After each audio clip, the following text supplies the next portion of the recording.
Welcome to Obi-Wan Studios, and today I have quite the set I'm going to be unsealing and reviewing for you guys, the 7153 Jango Fett's Slave 1. And at the time of me making this review, this is the only Jango Fett's version of the Slave 1 that we have ever gotten in LEGO form, making it quite a highly sought after set for collectors, and just a pretty special one because of it as well. Every other version has been the Boba Fett's green and brown color scheme that we've gotten, so to have this version of the Slave 1 is pretty special, and that will be changing come May of 2025 with the heavily rumored Ultimate Collector Series Jango Fett Slave 1 that's going to be releasing. So I thought, why not get a copy of the original version that we got in LEGO form, and then I'll be doing a comparison between this version and the Ultimate Collector Series version when that releases on the channel as well. Jango Fett Slave 1 released in the spring of 2002 for $50, and it retired at the end of 2003. If you're wanting one of these sealed today, you're looking at spending about $1,000 based on sales data from Brick Economy. It's the only version of the Slave 1 from episode 2 that was ever made, so it's become quite the collector's piece and something that is very expensive on the collector's market. The set contains 358 pieces and 2 total minifigures. We have Boba Fett and Jango Fett, of course the 2 characters you'd want out of a set like this, and it was really meant to be paired with the 7143 Obi-Wan Kenobi's Jedi Starfighter from episode 2 to complete that space battle. The Obi-Wan's version of the Jedi Starfighter from episode 2, that set I had when I was younger, but I never had this set, so I'm super excited to actually open it up and experience it for the first time. Maybe I'll have to grab a sealed version of Kenobi's Jedi Starfighter to pair with it and display in my collection behind me. When it comes to the box art for this set, this style in general is the one that I just have the most nostalgia for.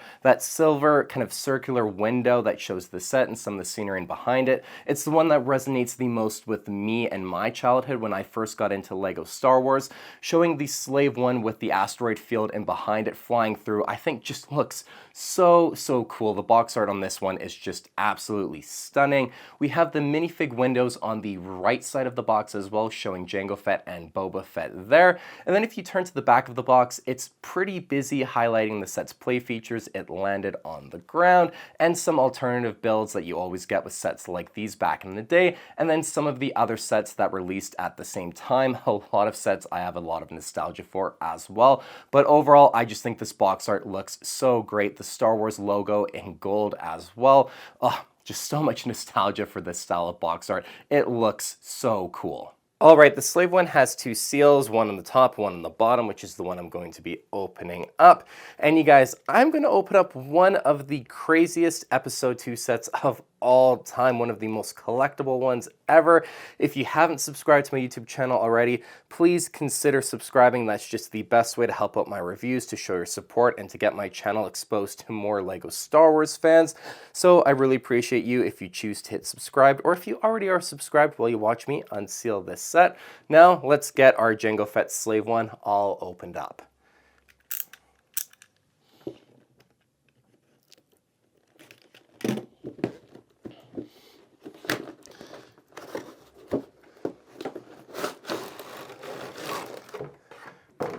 Alrighty, now taking you guys through the unboxing experience here, we have our numbered bags with kind of the printing on them there. You can see it's got that gray printing with the number 1, the LEGO Star Wars logo. That classic aesthetic that they put on these bags, I just think looks so cool when you're actually opening up one of these older school sets. So let's just quickly go through the contents.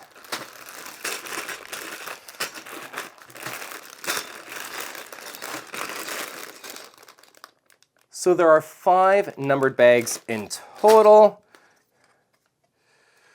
We have the windshield piece as well, which is very kind of dusty, almost as if like some of the sides of the box weren't totally sealed shut. It looks like it's just been a little bit dusty, moving around in there with the cardboard from all of these years.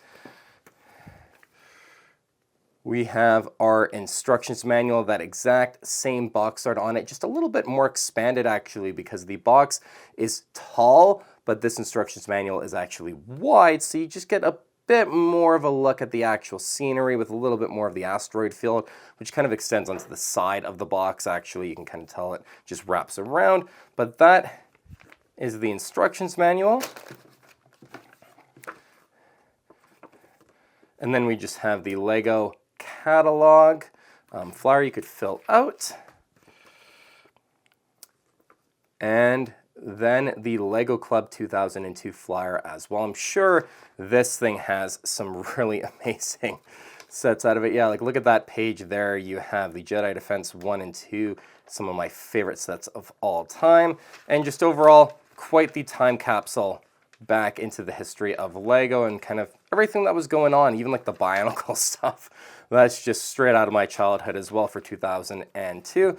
But yeah, that is everything. Oh, and then just like the gunship, actually, you have the two little magnets just floating around loose in there. Also, I'm going to get everything organized on the table for you guys now that I've taken you through the unboxing, and we'll just quickly do a complete overview of all of the contents. All right, with everything all organized, you guys can see the instructions manual, the 2002 Lego Club flyer, the Lego catalog that you can fill out and mail in. Two loose pieces were inside of the box with the large windshield piece and the magnets as well. And then we have those 5 numbered bags. So that's what you can expect out of the 7153 Jango Fett Slave One in terms of contents.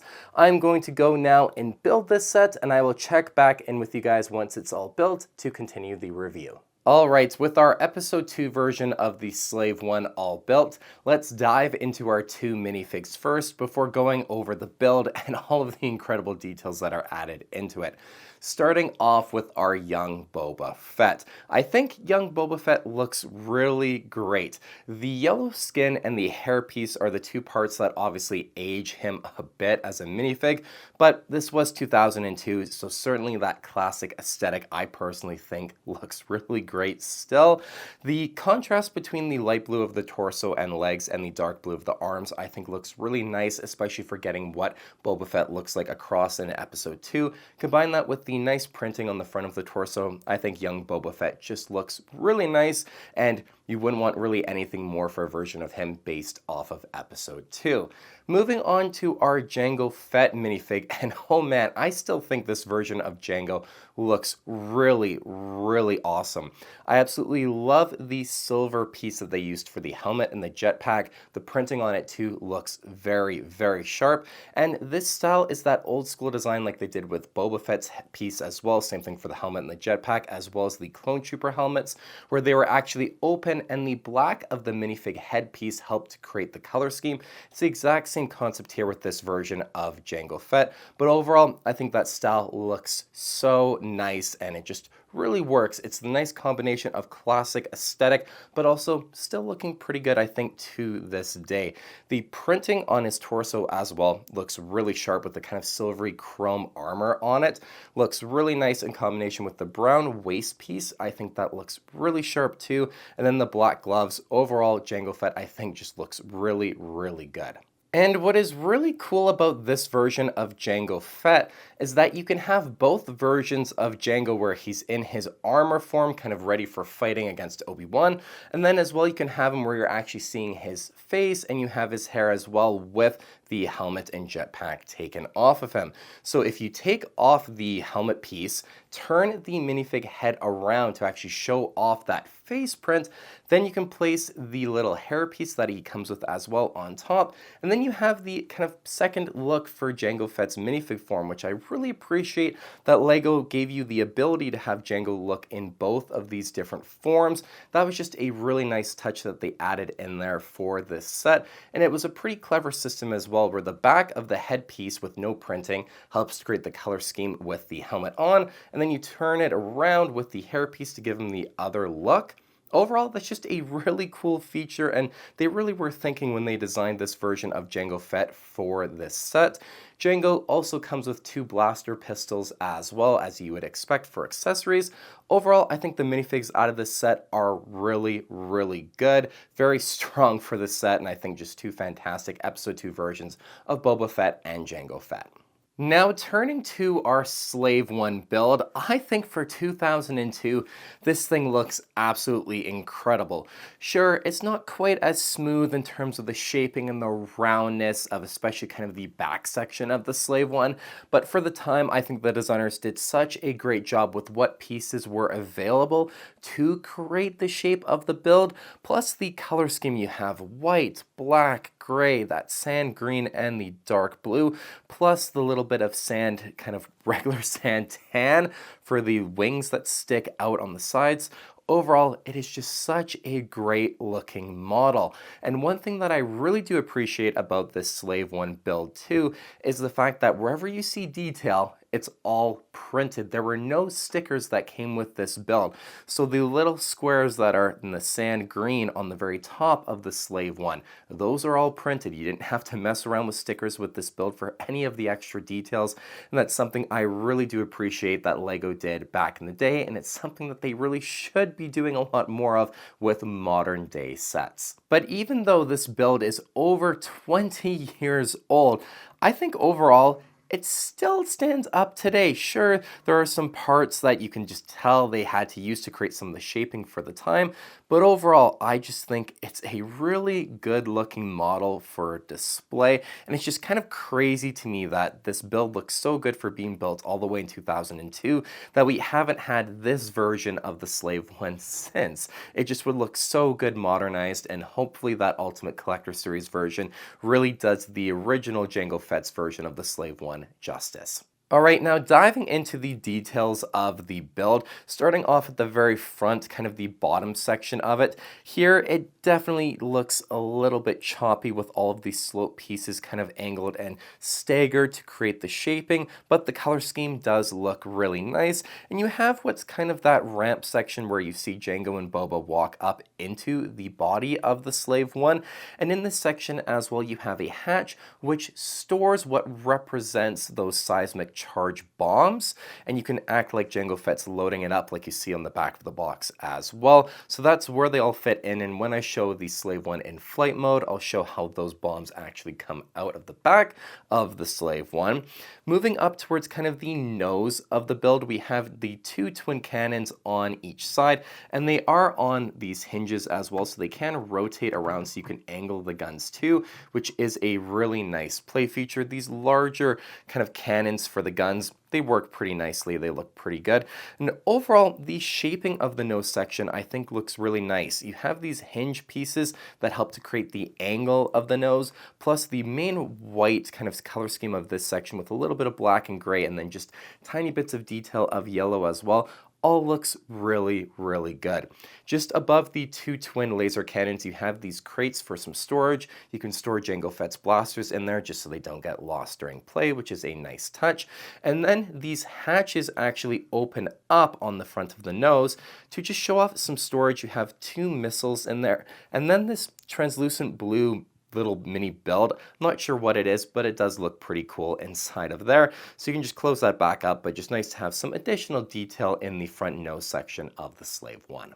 Now, just below those two hatches is another hatch that's in dark gray on each side of kind of the midsection of the build. When you pull the hatch downwards, it reveals the missile launchers, and you have to kind of squeeze your fingers in there to pull the missile system out, but then you can deploy the missiles and have them angled outwards, which is something you see in the movie. So it's really cool that that play feature and weapon system is added into the Slave 1 as well. It's a little bit tricky to use, and I find that the actual missile launcher kind of head system falls apart kind of easily when you're trying to pull it out and get it actually deployed. But overall, nice that it's added in there, and it tucks away nicely as well, making the whole kind of hull of the Slave 1 look fairly smooth.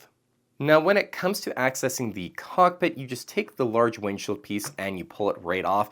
It attaches really snugly with all the different connection points, but it just pulls right off. And overall, the shaping and even the tint of this windshield piece I think looks so nice. It's the perfect piece for this Slave 1 build.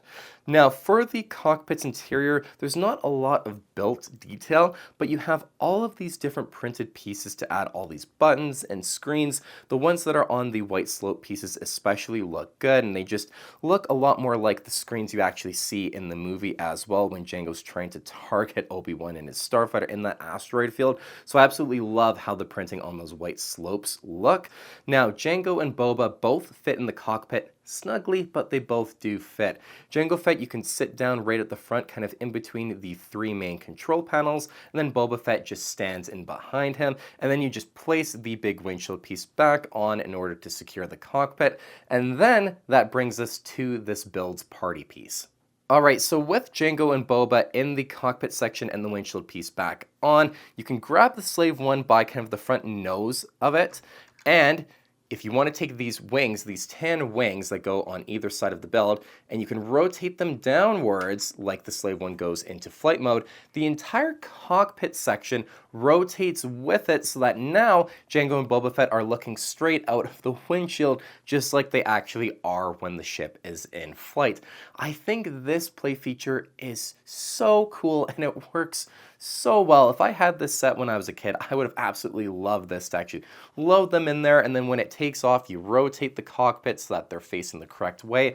It's just such a satisfying play feature that the designers added in there, and honestly, I think a very underrated play feature at that. It is so cool. Rather than just have the entire cockpit section facing the correct way, and then you have to really struggle to place both Jango and Boba in there, you can have it so that it's a lot more accessible when the Slave One is landed, and then you get the accurate look when it's in flight mode too.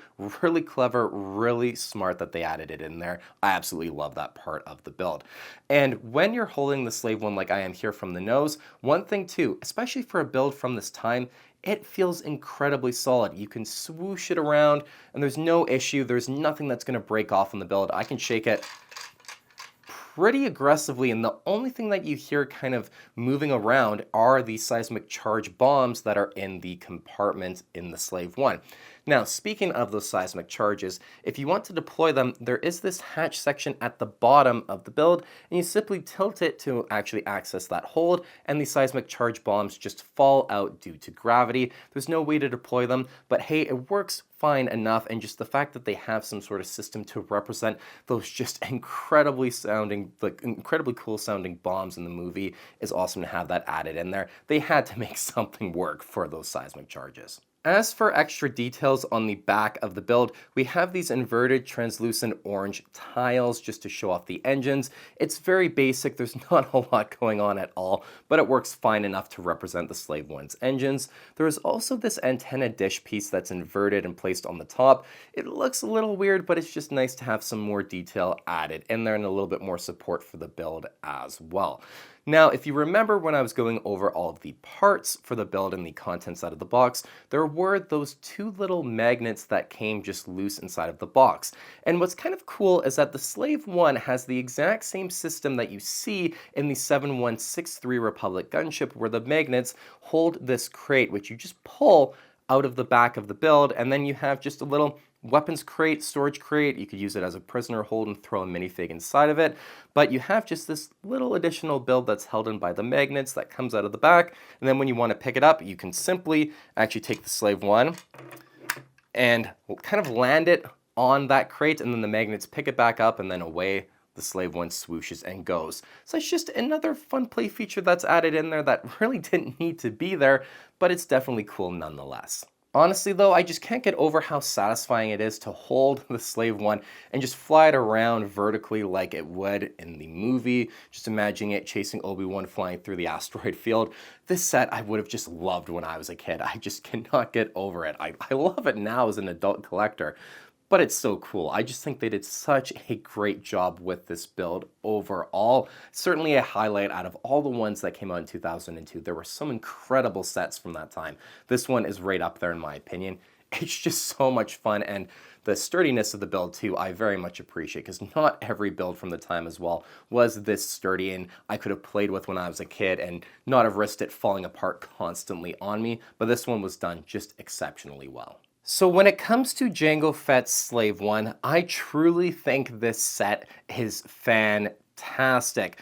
One thing about this build that when I was preparing to make this review is that I just had assumed because of its age, it probably wasn't going to look that great in hand once it was all built. However, this is another example of a set that I'm very happy to say I like a lot more than I thought I would have, and in person, this build I think is really beautiful. Plus, it has all of these incredible play features. There are so many things that you can do with this set if you were a kid. Like I had said in the review, if I'd gotten this set when I was a kid, I would have absolutely have loved it.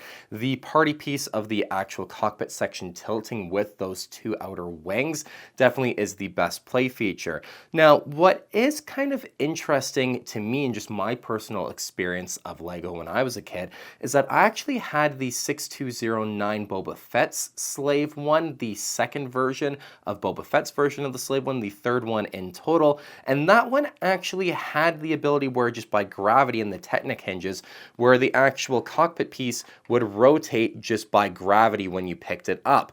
And I didn't really remember playing with that a lot when I was a kid, and just for me personally, I think it's because the movies that resonated more for me were the prequels when I was younger. So the Slave One wasn't that cool until obviously seeing the episode 2 kind of version of it with Jango Fett chasing Obi-Wan. That's where really for me the ship and the build would have resonated a lot more. So I think because that I had the kind of version that came after this one, it just wasn't one that I ever actually loved that much when I was a kid. But if I would have had this version from episode 2, that would have been one that I would have loved a lot more. So it's kind of an interesting part of my personal experience where I just have a lot more of a connection to the prequels than the original trilogy just because I grew up watching those movies.